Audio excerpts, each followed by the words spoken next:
ਸਤਿ ਸ਼੍ਰੀ ਅਕਾਲ ਜੀ। ਹਮਦਰਦ ਟੀਵੀ ਤੁਸੀਂ ਦੇਖ ਰਹੇ ਹੋ ਤੇ ਮੈਂ ਹਾਂ ਮਨੀਸ਼ਾ। ਚਾਈਨਾ ਨੂੰ ਲੈ ਕੇ ਅੱਜ ਤੁਹਾਡੇ ਨਾਲ ਇੱਕ ਬਹੁਤ ਹੀ ਵੱਡੀ ਖਬਰ ਸਾਂਝੀ ਕਰਨ ਜਾ ਰਹੇ ਹਾਂ, ਜਿਸ ਨੂੰ ਜਾਣ ਤੁਸੀਂ ਹੈਰਾਨ ਤਾਂ ਹੋਵੋਗੇ ਹੀ ਤੇ ਨਾਲ ਹੀ ਸੋਚਣ ਲਈ ਵੀ ਮਜਬੂਰ ਹੋ ਜਾਓਗੇ।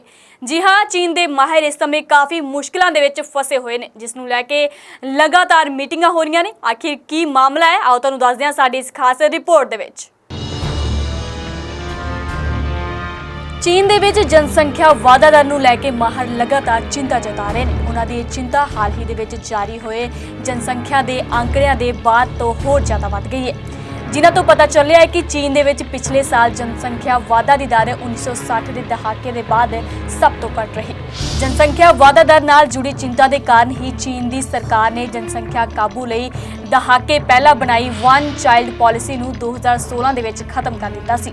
ਪਰ ਚੀਨ ਦੇ ਵਿੱਚ ਕੁਝ ਲੋਕਾਂ ਦਾ ਮੰਨਣਾ ਹੈ ਕਿ ਇਸ ਹਾਲਤ ਲਈ ਸਿਰਫ ਸਰਕਾਰ ਦੀ ਨੀਤੀ ਹੀ ਜ਼ਿੰਮੇਵਾਰ ਹੈ। ਅਜਿਹਾ ਬਿਲਕੁਲ ਨਹੀਂ ਹੈ। ਬੀਜਿੰਗ ਵਿੱਚ ਰਹਿਣ ਵਾਲੀ 31 ਸਾਲ ਦੀ ਲਿਲੀ ਚੇਂਗ ਆਪਣੀ ਮਾਂ ਦੇ ਵਾਰ-ਵਾਰ ਕਹਿਣ ਦੇ ਬਾਵਜੂਦ ਬੱਚਾ ਨਹੀਂ ਚਾਹੁੰਦੀ ਹੈ। ਉਹਨਾਂ ਦੇ ਵਿਆਹ ਨੂੰ ਲਗਭਗ 3 ਸਾਲ ਹੋ ਚੁੱਕੇ ਨੇ ਅਤੇ ਫਿਲਹਾਲ ਬੱਚੇ ਲਈ ਉਹਨਾਂ ਦੀ ਕੋਈ ਯੋਜਨਾ ਨਹੀਂ ਹੈ। ਉਹਨਾਂ ਦੇ ਸ਼ਬਦਾਂ ਵਿੱਚ ਕਹੀਏ ਤਾਂ ਉਹ ਬੱਚਾ ਪਾਲਣ ਦੀਆਂ ਜ਼ਿੰਮੇਵਾਰੀਆਂ ਤੇ ਚਿੰਤਾਵਾਂ ਦੇ ਬਿਨਾਂ ਆਪਣਾ ਜੀਵਨ ਜਿਉਣਾ ਚਾਹੁੰਦੀ ਹੈ। ਲਿਲੀ ਕਹਿੰਦੀ ਹੈ, ਮੇਰੇ ਬਹੁਤ ਹੀ ਘੱਟ ਦੋਸਤ ਨੇ ਜਿਨ੍ਹਾਂ ਦੇ ਬੱਚੇ ਹਨ ਅਤੇ ਜਿਨ੍ਹਾਂ ਦੇ ਬੱਚੇ ਹੋ ਚੁੱਕੇ ਹਨ। ਉਹ ਉਹਨਾਂ ਦੇ ਲਈ ਬੈਸਟ ਨੈਨੀ, ਬੈਸਟ ਸਕੂਲ ਜਾਂ ਬੈਸਟ ਕੱਪੜੇ ਲੱਭਣ ਦੇ ਵਿੱਚ ਵਿਅਸਤ ਨੇ। ਲਿਲੀ ਨੇ ਆਪਣੀ ਪਹਿਚਾਣ ਲੁਕਾਉਣ ਦੀ ਸ਼ਰਤ ਤੇ ਗੱਲ ਕੀਤੀ, ਕਿਉਂਕਿ ਉਹ ਨਹੀਂ ਚਾਹੁੰਦੀ ਕਿ ਉਹਨਾਂ ਦੀ ਮਾਂ ਨੂੰ ਪਤਾ ਚੱਲੇ ਕਿ ਉਹ ਬੱਚੇ ਨੂੰ ਜਨਮ ਦੇਣ ਦੇ ਬਾਰੇ ਵਿੱਚ ਉਹਨਾਂ ਦੀ ਧੀ ਦਾ ਕੀ ਨਜ਼ਰੀਆ ਹੈ।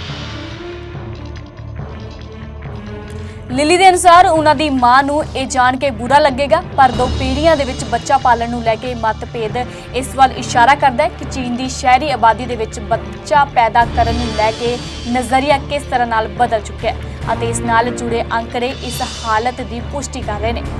ਚੀਨ ਦੀ ਸਰਕਾਰ ਨੇ ਇਸ ਮਹੀਨੇ ਦੀ ਸ਼ੁਰੂਆਤ ਦੇ ਵਿੱਚ ਜਨਸੰਖਿਆ ਦੇ ਅੰਕੜੇ ਜਾਰੀ ਕੀਤੇ ਸਨ। ਇਹਨਾਂ ਦੇ ਮੁਤਾਬਿਕ ਪਿਛਲੇ ਸਾਲ ਚੀਨ ਦੇ ਵਿੱਚ ਲਗਭਗ 1 ਕਰੋੜ 20 ਲੱਖ ਬੱਚਿਆਂ ਨੇ ਜਨਮ ਲਿਆ, ਜਦਕਿ ਸਾਲ 2016 ਦੇ ਵਿੱਚ ਇਹ ਅੰਕੜਾ 1 ਕਰੋੜ 80 ਲੱਖ ਦੇ ਕਰੀਬ ਸੀ।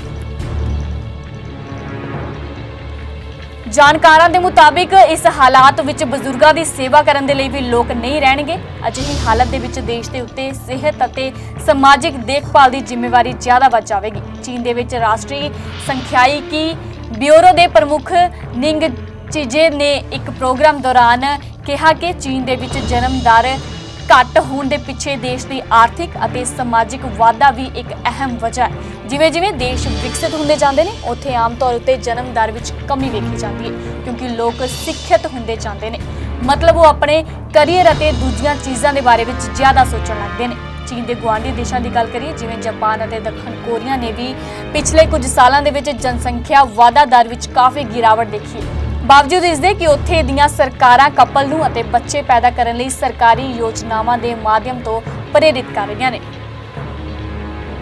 ਮਾਹਿਰਾਂ ਦਾ ਮੰਨਣਾ ਹੈ ਕਿ ਚੀਨ ਦੇ ਵਿੱਚ ਹਾਲਾਤ ਜ਼ਿਆਦਾ ਖਰਾਬ ਇਸ ਲਈ ਹਨ ਕਿਉਂਕਿ ਉੱਥੇ ਲਿੰਗ ਅਨੁਪਾਤ ਬਹੁਤ ਖਰਾਬ ਹੋ ਗਿਆ ਹੈ। ਮੀਡੀਆ ਰਿਪੋਰਟਸ ਦੇ ਅਨੁਸਾਰ ਚੀਨ ਦੇ ਵਿੱਚ ਮੁੰਡਿਆਂ ਦੀ ਇੱਕ ਵੱਡੀ ਆਬਾਦੀ ਹੈ, ਜਿਸ ਨੂੰ ਵਿਆਹ ਲਈ ਔਰਤਾਂ ਦੀ ਤਲਾਸ਼ ਰਹਿੰਦੀ ਹੈ। ਚੀਨ ਦੇ ਵਿੱਚ ਮਰਦਾਂ ਦੀ ਗਿਣਤੀ ਔਰਤਾਂ ਤੋਂ ਕਾਫੀ ਜ਼ਿਆਦਾ ਹੈ। ਸਰਕਾਰੀ ਅੰਕੜੇ ਦੇ ਅਨੁਸਾਰ ਪਿਛਲੇ ਸਾਲ ਚੀਨ ਦੇ ਵਿੱਚ 3.5 ਕਰੋੜ ਮੁੰਡੇ ਔਰਤਾਂ ਦੀ ਤੁਲਨਾ ਵਿੱਚ ਜ਼ਿਆਦਾ ਸਨ।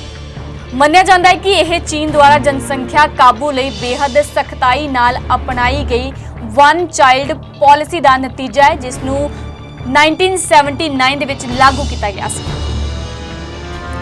ਇਸ ਨੀਤੀ ਦੀ ਵਜ੍ਹਾ ਨਾਲ ਲੋਕਾਂ ਨੇ ਮੁੰਡਿਆਂ ਦੇ ਚਾਅ ਵਿੱਚ ਕੁੜੀਆਂ ਦੀ ਭਰੂਣ ਹੱਤਿਆ ਵੀ ਕੀਤੀ। ਸਾਲ 2016 ਦੇ ਵਿੱਚ ਚੀਨ ਦੀ ਸਰਕਾਰ ਨੇ ਵਨ ਚਾਈਲਡ ਪਾਲਿਸੀ ਨੂੰ ਖਤਮ ਕਰ ਦਿੱਤਾ ਸੀ ਅਤੇ ਵਿਆਹੁਤਾ ਜੋੜੇ ਨੂੰ 2 ਬੱਚੇ ਪੈਦਾ ਕਰਨ ਦੀ ਆਗਿਆ ਵੀ ਦੇ ਦਿੱਤੀ ਸੀ। ਹਾਲਾਂਕਿ ਇਸ ਵਿਵਾਦਿਤ ਨੀਤੀ ਦਾ ਚੀਨ ਦੀ ਜਨਸੰਖਿਆ ਵਾਧਾ ਦਰ ਉੱਤੇ ਜੋ ਬੁਰਾ ਅਸਰ ਪਿਆ, ਉਸ ਨੂੰ ਹੁਣ ਵੀ ਘੱਟ ਨਹੀਂ ਕੀਤਾ ਜਾ ਸਕਿਆ।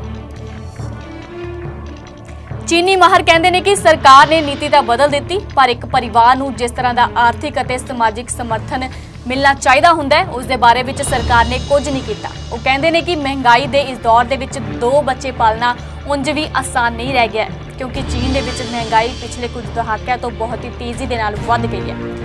ਡਾਕਟਰਸ ਦਾ ਕਹਿਣਾ ਹੈ ਕਿ ਚੀਨ ਦੇ ਵਿੱਚ ਲੋਕ ਕਿਸੇ ਨੀਤੀ ਦੇ ਕਾਰਨ ਬੱਚੇ ਪੈਦਾ ਕਰਨ ਤੋਂ ਨਹੀਂ ਡਰ ਰਹੇ, ਬਲਕਿ ਇਸ ਲਈ ਡਰ ਰਹੇ ਨੇ ਕਿਉਂਕਿ ਇੱਥੇ ਬੱਚੇ ਪੈਦਾ ਕਰਨ ਦੇ ਬਾਅਦ ਉਹਨਾਂ ਨੂੰ ਪਾਲਣਾ ਬਹੁਤ ਜ਼ਿਆਦਾ ਮਹਿੰਗਾ ਹੋ ਗਿਆ।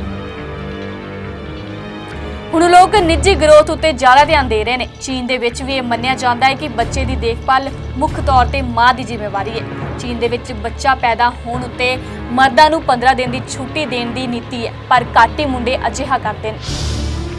ਡਾਕਟਰ ਦੇ ਅਨੁਸਾਰ ਇਹੀ ਵਜ੍ਹਾ ਹੈ ਕਿ ਚੀਨ ਵਿੱਚ ਨਵੀਂ ਪੀੜ੍ਹੀ ਦੀਆਂ ਕੁੜੀਆਂ ਬੱਚੇ ਪੈਦਾ ਕਰਨ ਤੋਂ ਡਰਦੀਆਂ ਨੇ, ਕਿਉਂਕਿ ਉਹਨਾਂ ਨੂੰ ਲੱਗਦਾ ਹੈ ਕਿ ਉਹਨਾਂ ਦੇ ਕੈਰੀਅਰ ਉੱਤੇ ਇਸ ਦਾ ਬੁਰਾ ਅਸਰ ਪਵੇਗਾ। ਜਨਸੰਖਿਆ ਦੇ ਅੰਕੜੇ ਆਉਣ ਦੇ ਬਾਅਦ ਤੋਂ ਚੀਨ ਦੇ ਵਿੱਚ ਸੋਸ਼ਲ ਮੀਡੀਆ ਉੱਤੇ ਵੀ ਇਸ ਬਾਰੇ ਚਰਚਾ ਕੀਤੀ ਗਈ ਹੈ। ਇਸ ਸਵਾਲ ਉੱਤੇ ਕਿ ਚੀਨ ਦੀ ਨਵੀਂ ਪੀੜ੍ਹੀ ਬੱਚੇ ਪੈਦਾ ਕਿਉਂ ਨਹੀਂ ਕਰਨਾ ਚਾਹੁੰਦੀ, ਲੱਖਾਂ ਲੋਕਾਂ ਨੇ ਆਪਣੀ ਪ੍ਰਤੀਕਿਰਿਆਵਾਂ ਦਿੱਤੀਆਂ ਨੇ। ਚੀਨ ਦੀ ਮਾਈਕਰੋ ਬਲੌਗਿੰਗ ਸਾਈਟ ਵੀਬੋ ਉੱਤੇ ਇਸ ਬਾਰੇ ਵਿੱਚ ਕਾਫੀ ਕੁਝ ਪੜ੍ਹਿਆ ਜਾ ਸਕਦਾ ਹੈ। ਇੱਕ ਸ਼ਖਸ ਨੇ ਇਸ ਪਲੇਟਫਾਰਮ ਉੱਤੇ ਲਿਖਿਆ, ਇੱਕ ਤਾਂ ਔਰਤਾਂ ਲਈ ਚੰਗੇ ਰੋਜ਼ਗਾਰ ਦੇ ਮੌਕੇ ਘੱਟ ਨੇ ਅਤੇ ਜੋ ਔਰਤਾਂ ਚੰਗੀਆਂ ਨੌਕਰੀਆਂ ਕਰ ਰਹੀਆਂ ਨੇ ਉਹ ਉਹਨਾਂ ਨੂੰ ਗਵਾਉਣਾ ਨਹੀਂ ਚਾਹੁੰਦੀਆਂ। ਅਜਿਹੇ ਹਾਲਾਤ ਵਿੱਚ ਕੋਈ ਵੀ ਕੁੜੀ ਬੱਚੇ ਦੇ ਬਾਰੇ ਵਿੱਚ ਕਿਵੇਂ ਸੋਚੇਗੀ? ਚੀਨ ਦੇ ਵਿੱਚ ਸਾਰੀਆਂ ਕੰਪਨੀਆਂ ਅਤੇ ਸਰਕਾਰੀ ਨੌਕਰੀਆਂ ਦੇ ਵਿੱਚ ਔਰਤਾਂ ਨੂੰ ਬੱਚਾ ਹੋਣ ਉੱਤੇ ਇੱਕੋ ਜਿਹੇ ਰੂਪ ਨਾਲ ਦਿੱਤੀ ਜਾਣ ਵਾਲੀ 98 ਦਿਨ ਦੀਆਂ ਛੁੱਟੀਆਂ ਤੋਂ ਵੀ ਜ਼ਿਆਦਾ ਛੁੱਟੀ ਲੈਣ ਦੀ ਆਗਿਆ ਹੈ। ਹਾਲਾਂਕਿ ਲੋਕ ਇਹ ਵੀ ਕਹਿੰਦੇ ਨੇ ਕਿ ਅਜਿਹੀਆਂ ਨੀਤੀਆਂ ਦੀ ਵਜ੍ਹਾ ਨਾਲ ਦਫ਼ਤਰਾਂ ਵਿੱਚ ਔਰਤਾਂ ਦੇ ਨਾਲ ਪੱਖਪਾਤ ਕੀਤਾ ਜਾਂਦਾ ਹੈ। ਚੀਨ ਦੇ ਵਿੱਚ ਇਸ ਸਾਲ ਮਾਰਚ ਵਿੱਚ ਇੱਕ ਮਾਮਲਾ ਸਾਹਮਣੇ ਆਇਆ ਸੀ, ਜਿਸ ਵਿੱਚ ਕੰਪਨੀ ਨੇ ਇੱਕ ਔਰਤ ਦੇ ਸਾਹਮਣੇ ਇਹ ਸ਼ਰਤ ਰੱਖੀ ਸੀ ਕਿ ਜੇਕਰ ਤੁਸੀਂ ਗਰਭਵਤੀ ਹੋ ਜਾਂਦੀ ਹੋ ਤਾਂ ਤੁਸੀਂ ਆਪਣੀ ਮਰਜ਼ੀ ਦੇ ਨਾਲ ਇਸਤੀਫਾ ਦੇ ਦੇਵੋਗੇ। ਦੱਸ ਦੇਈਏ ਕਿ ਆਉਣ ਵਾਲੇ 5 ਤੋਂ 6 ਸਾਲਾਂ ਦੇ ਵਿੱਚ ਚੀਨ ਦੇ ਵਿੱਚ ਬੱਚੇ ਪੈਦਾ ਕਰਨ ਨੂੰ ਲੈ ਕੇ ਕੋਈ ਵੀ ਰੋਕ ਨਹੀਂ ਰਹਿ ਜਾਵੇਗੀ। ਕੁਝ ਜਾਣਕਾਰਾਂ ਦਾ ਕਹਿਣਾ ਹੈ ਕਿ ਬੱਚੇ ਨਾ ਕਰਨ ਦੀ ਸਮੱਸਿਆ ਸ਼ਹਿਰਾਂ ਦੇ ਵਿੱਚ ਜ਼ਿਆਦਾ ਵੇਖੀ ਜਾਂਦੀ ਹੈ, ਜਦਕਿ ਪਿੰਡਾਂ ਦੇ ਵਿੱਚ ਅਜਿਹਾ ਬਿਲਕੁਲ ਵੀ ਨਹੀਂ ਹੈ। ਚੀਨ ਦੇ ਕੁਝ ਨੀਤੀ ਨਿਰਮਾਤਾਵਾਂ ਨੇ ਗੱਲਬਾਤ ਦੇ ਵਿੱਚ ਕਿਹਾ ਕਿ ਜੇਕਰ ਅਸੀਂ ਸ਼ਹਿਰਾਂ ਨੂੰ ਵੇਖ ਕੇ ਨੀਤੀ ਵਿੱਚ ਬਦਲਾਅ ਕਰ ਦੇਵਾਂਗੇ ਤਾਂ ਪਿੰਡ ਵਿੱਚ ਜਨਸੰਖਿਆ ਵਿਸਫੋਟ ਦਾ ਖਤਰਾ ਬਣੇਗਾ, ਜਿਸ ਦੀ ਵਜ੍ਹਾ ਨਾਲ ਪੇਂਡੂ ਖੇਤਰ ਵਿੱਚ ਬੇਰੁਜ਼ਗਾਰੀ ਅਤੇ ਗਰੀਬੀ ਵਧਣ ਦੀ ਸੰਭਾਵਨਾ ਰਹੇਗੀ। ਇਸ ਦੇ ਲਈ ਪਰਿਵਾਰਾਂ ਨੂੰ ਸਹਿਯੋਗ ਦੇਣ ਵਾਲੀਆਂ ਕੁਝ ਯੋਜਨਾਵਾਂ ਲਿਆਈਆਂ ਹੋਣਗੀਆਂ। ਬੱਚਿਆਂ ਦੀ ਸਿੱਖਿਆ ਅਤੇ ਉਹਨਾਂ ਦੇ ਸਿਹਤ ਲਈ ਦੇਸ਼ ਨੂੰ ਜ਼ਿੰਮੇਵਾਰੀ ਲੈਣੀ ਹੋਵੇਗੀ ਅਤੇ ਪਰਿਵਾਰਾਂ ਦਾ ਮਾਨਸਿਕ ਬੋਝ ਘੱਟ ਕਰਨਾ ਹੋਵੇਗਾ ਅਤੇ ਇਹ ਛੇਤੀ ਤੋਂ ਛੇਤੀ ਕਰਨਾ ਪਵੇਗਾ, ਇਸ ਤੋਂ ਪਹਿਲਾਂ ਕਿ ਦੇਰੀ ਹੋ ਜਾਵੇ। ਇਹ ਸਭ ਕੋਸ਼ਿਸ਼ਾਂ ਦੇ ਬਾਅਦ ਸ਼ਾਇਦ ਲਿਲੀ ਵਰਗੇ ਲੋਕਾਂ ਦੀ ਵੀ ਰਾਏ ਬਦਲੇ। ਉਹ ਕਹਿੰਦੀ ਹੈ ਕਿ ਜੇਕਰ ਬੱਚਿਆਂ ਲਈ ਜ਼ਰੂਰੀ ਸਾਧਨ ਇਕੱਠੇ ਕਰਨ 'ਚ ਸੰਘਰਸ਼ ਥੋੜਾ ਘੱਟ ਹੋ ਜਾਵੇ ਤਾਂ ਸ਼ਾਇਦ ਮੈਂ ਮਾਨਸਿਕ ਰੂਪ ਨਾਲ ਬੱਚੇ ਲਈ ਤਿਆਰ ਹੋ ਜਾਵਾਂਗੀ। ਮੈਨੂੰ ਬੱਚੇ ਨੂੰ ਲੈ ਕੇ ਘੱਟ ਤਣਾਅ ਹੋਵੇਗਾ, ਮੇਰੀ ਕੁਝ ਟੈਨਸ਼ਨ ਘੱਟ ਹੋ ਜਾਵੇਗੀ। ਉਦੋਂ ਮੈਨੂੰ ਵੀ ਮਾਂ ਬਣਨ ਦੇ ਵਿੱਚ ਕੋਈ ਵੀ ਪਰੇਸ਼ਾਨੀ ਨਹੀਂ ਹੋਵੇਗੀ ਅਤੇ ਜੇਕਰ ਇਹ ਸਭ ਮੇਰੀ ਮਾਂ ਸੁਣੇਗੀ ਤਾਂ ਉਹ ਮੇਰੇ ਤੋਂ ਬਹੁਤ ਖੁਸ਼ ਹੋਵੇਗੀ।